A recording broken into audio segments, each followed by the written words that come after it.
Sa episode na ito, babalik tayo ng nakaraan. Mula Marikina ay bumiyahe tayo ng humigit kumulang 4 na oras para marating ang tinatawag nilang Little Vigan dito sa syudad ng Gapan. Pero sa episode na ito, mas kikilalanin natin ang lugar na ito bilang Lumang Gapan ng Nueva Ecija. Dahil may angking ganda at karakter ang lugar na ito na nagiging unique sa ibang mga lugar.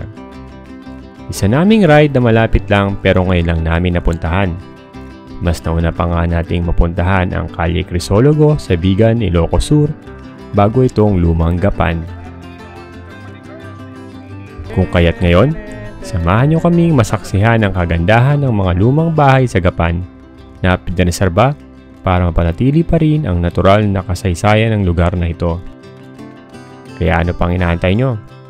Tara't samahan nyo ulit kami dito sa Lumang Gapan ng probinsya ng Nueva Ecija.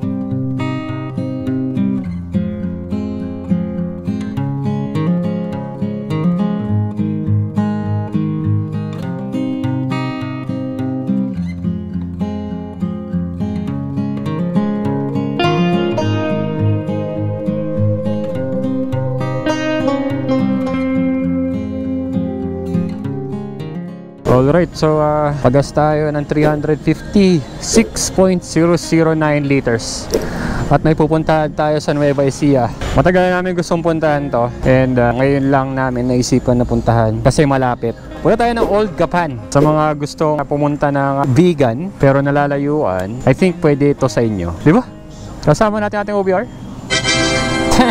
Time check, umalis tayo ng Marikina ng around 12:30 in the afternoon. At kaya tayo umalis ng hapon kasi gusto natin makita yung Little Gapan ng gabi. Dahil mas ma-appreciate natin yung ilaw na in-install nila kapag kagabi. And since malapit na mag-Christmas, I think maganda yung area nila. Alright, meron na lang daw tayong 90 kilometers. Lapit lang. At dito tayo ngayon sa Congressional Avenue, Quezon City. Time check, it's 12:57. At estimated time of arrival natin sa Old Gapan is 3:37 PM. At sana hindi yan paulan. Let's go! At nga pala, thankful nga pala tayo sa mga nakapanood ng previous video natin. At it means a lot to us na nagta-travel lang at sinishare yung aming experience sa aming mga pinupuntahan. At shoutout na rin sa mga nanonood sa atin na mga OFW love. Mga bayani kayo. At shoutout na rin sa mga batang nanonood sa atin ngayong araw na to. Kami na bahala sa biyahe nyo, alright? 89 kilometers sa puntang Old Gapan. Medyo nakakapanibago tong ride na to kasi may mga times na umaalis talaga kami ng hapon, tanghali para pumunta dun sa area. And iba yung feeling kapag umaga kaaalis at sa tanghali kaaalis. Lupit lang. Dito na tayo, service road. At medyo gloomy ang panahon natin. Pero okay lang yan, parang di naman siya ulan. Sadyang ano lang, cloudy. Time check, it's 1:11. Dito na tayo dadaan para medyo di na tayo dumaan sa Bulacan. At kanan tayo dito. Ayokong dumaan dyan. Ang taas. Grabe na, parang bundok to dati. Taas. Yun o. Dito tayo sa Expressway. Expressway. So, nandiyan na tayo kasama nating ating Himalayan 411. At mas mapapabilis na ang ating biyahe kapag pupunta tayo ng North and South. Dahil in the future, we claim it na.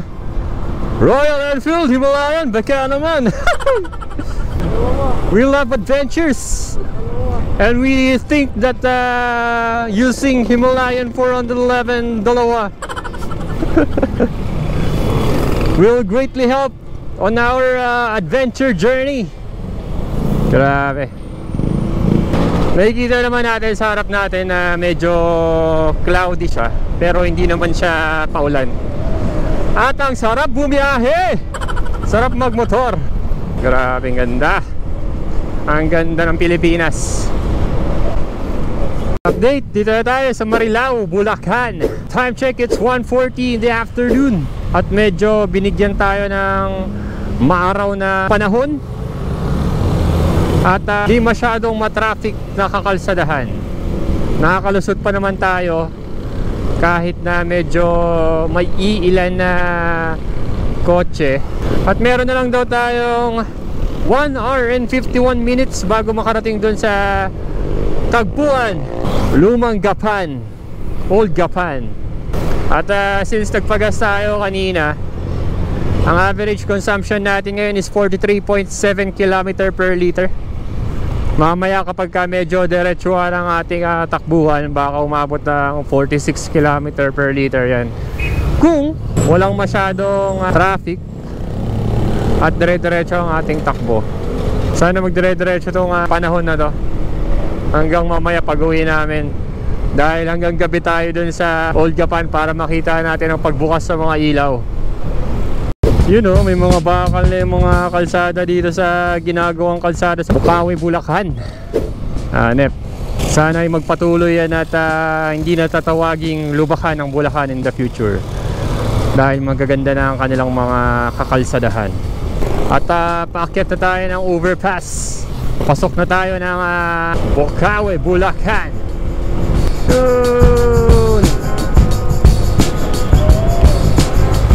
Bukawi Public Market. Alright, so papasok na tayo ng Plaridel Bypass Road. Time check, 2:12 in the afternoon. At kung natatandaan nyo, nung nagdingalan tayo, dito rin tayo dumaan at sinasalubong tayo ng ulan. Kanan tayo dito. Kaliwa daw, Manila. Kanan, Cabanatuan. Alright, so let's go! Bypass Road. Nakarating na tayo dito sa Plaridel Bypass Road. Mabuti na lang at medyo hindi matraffic nang tayo makadaan dito. Dati, akala ko talaga limitado lang ang kalsada na ito para sa mga malalaking sasakyan. Mabuti na lang, pati pala ang mga low displacement na motor ay pwede dito sa napakagandang kalsadang ito.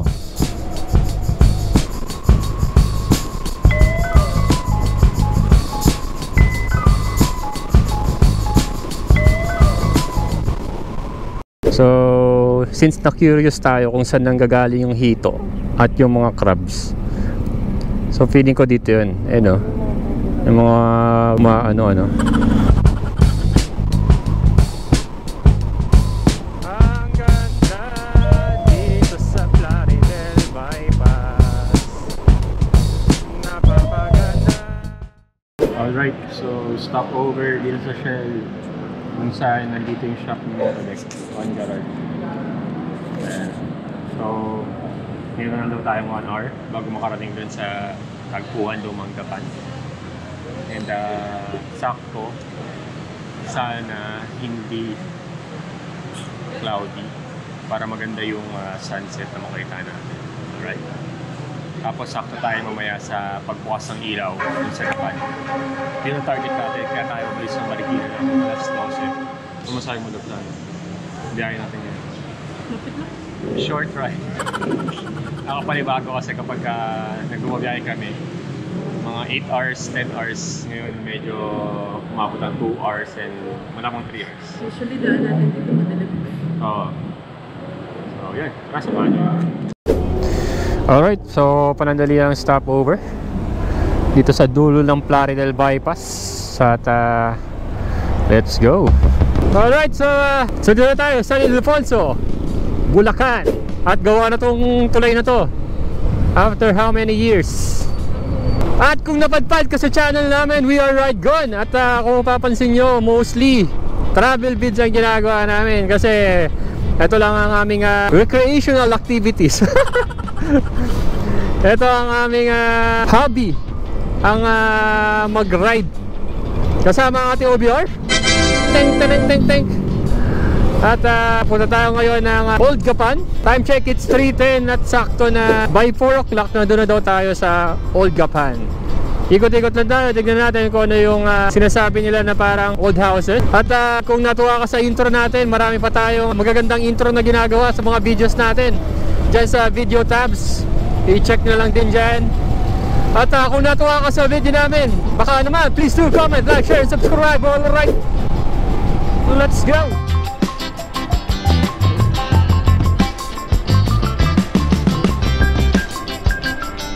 Meron na lang daw tayong 58 minutes bago makarating dun sa pupuntahan natin. Uwian lang naman tayo. Hindi naman tayo mag-overnight since malapit-lapit lang to sa Marikina. Nadaan na rin natin dati to nung pumunta tayong Dingalan.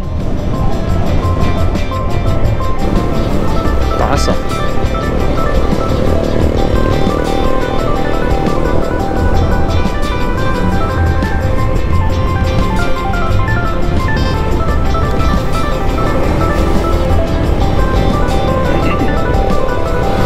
Nice one. Nandito tayo ngayon sa Maharlika Highway, San Ildefonso, Bulacan. Next neto is San Miguel, Bulacan. At nga pala, kung nag-expect ka na nagbabakbak kami, hindi kami nagbabakbak sa mga ride namin. Ano lang kami, chill ride. And isinasabuhay natin ang ating motto na ride safe lang. Kasi nagra-ride lang naman tayo para makarating from point A to point B. Kung suswertehin, may point C. Diba? Yun lang ang ating goal sa ating mga rides. Sana yung mga ulap na yun hindi mag-turn into rain. Hindi yan, at least today. Alright, so time check 3:25. Nandito tayo sa San Miguel, Bulacan. Nakikita natin si St. Gabriel. Grabe. At sana magtuloy-tuloy yung ganyang kagandang araw. Dahil mamaya, feeling ko kapag medyo maganda ang tama ng sikat ng araw sa mga lumang bahay, napakaganda ng bar. Grabe. Sarap bumiyahe pa Nueva Ecija.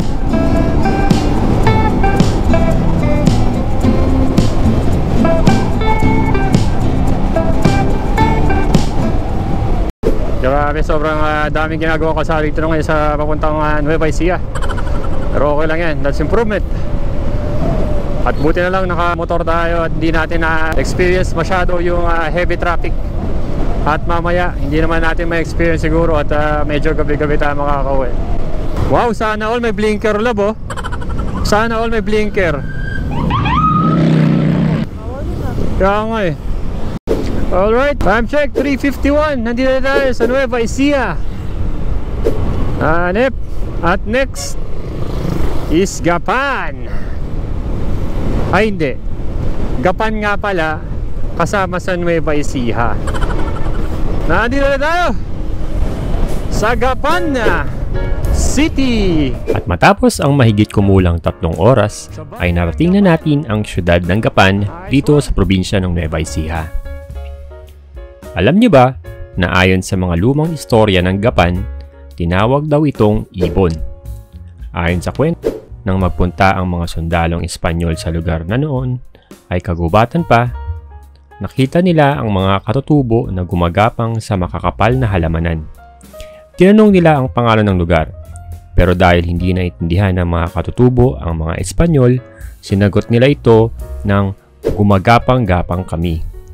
Akala ng mga Espanyol, iyon ang pangalan ng lugar, kaya tinawag nila itong Gapang. Kalaunan, naging Gapan na lamang ang tawag dito. May isa pang kwento na nagsasabing ang pangalan ay mula sa mga gumagapang na halaman sa lugar. At punta na tayo sa pinaka main objective natin, ang lumang Gapan. At kung napadpad ka sa video namin, we are right yun. At kung hindi ka pa nakasubscribe, please do comment, like, share, and subscribe. Woo! Let's go! Wow, ang ganda ng araw, lab. Pupunta tayo dito sa Old Gapan ng ganitong oras. 18 minutes, time check, 4:19 in the afternoon. Malis tayo na Marikina around 12. At dahil medyo nagtatagal tayo pag nagpapalipad ng drone, medyo inabutan tayo ng 4:19.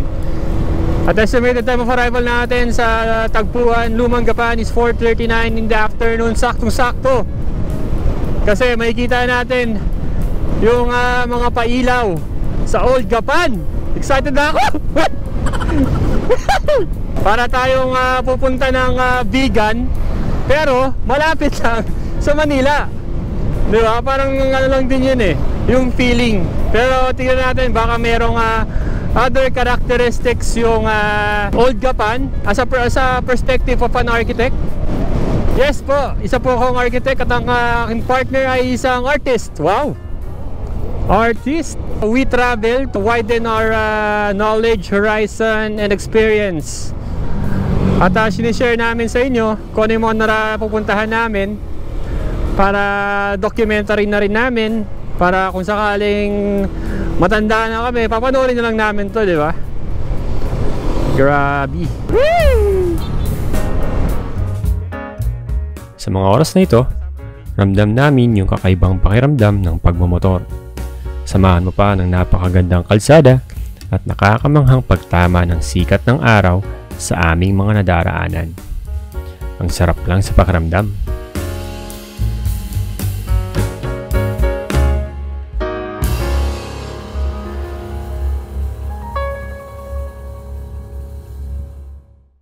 Alright, time check, 4:31. Nakarating na tayo dito sa, di ko alam kung parang sentro ata ito ng Gapan. Kasi marami ng mga commercial establishments. And dati, dinadaan-daanan lang namin to. Ngayon, pupuntahan talaga natin yung isa sa mga tourist spots ng Gapan. Kakanan na daw tayo dyan. Cabanatuan, Santa Cruz, San Isidro. At ayan na yung parang pinaka-marker ng Gapan City. Pagka pupunta tayo ng Pangasinan at ibang daan, dito tayo sa kaliwa. Pero dito tayo ngayon sa kanan. Nice one! This is new for us. At sana walang manghuli.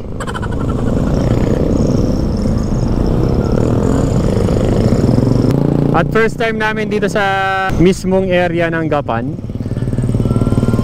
Dinadaan-daan lang namin to. At medyo commercialized naman yung area niya. Pero tingnan natin doon sa loob kung ano makikita natin. Alright. Ano to, lahat one way. Tingnan natin. Parang pinapakaliwa na tayo dito. Okay. So tingnan natin kung anong madadatnan natin dito. At wala kaming idea talaga sa mga kalsada dito. At nandito na daw tayo. Kakanan tayo dito. No entry. Wow. Wow. At dahil first time namin dito sa Lumang Gapan, nangangapa pa kami sa mga daraan ng kalsada. Tay, one way ba yan? One way? Ba't may pumupunta doon? Misa? Oo.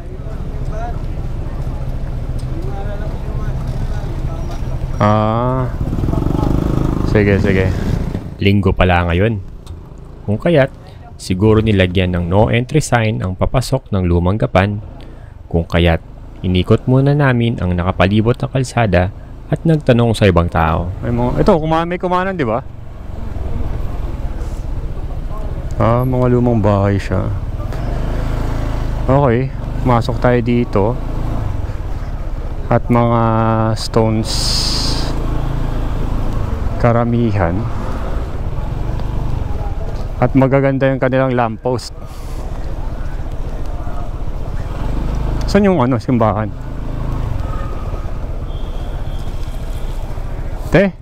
One way ba to? May one way ba dito? Wala naman.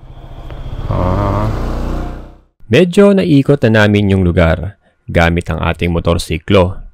Kung kaya't, minabuti naming maghanap ng mapaparadahan at pagmasdan ang nakakamanghang kagandahan ng lugar na ito.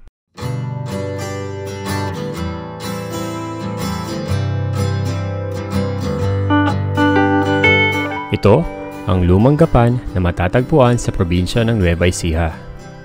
Sa unang pagtapak mo sa lugar na ito ay ramdam na ramdam mong babalik ka sa sinaunang panahon dahil sa mga batong daraanan mo.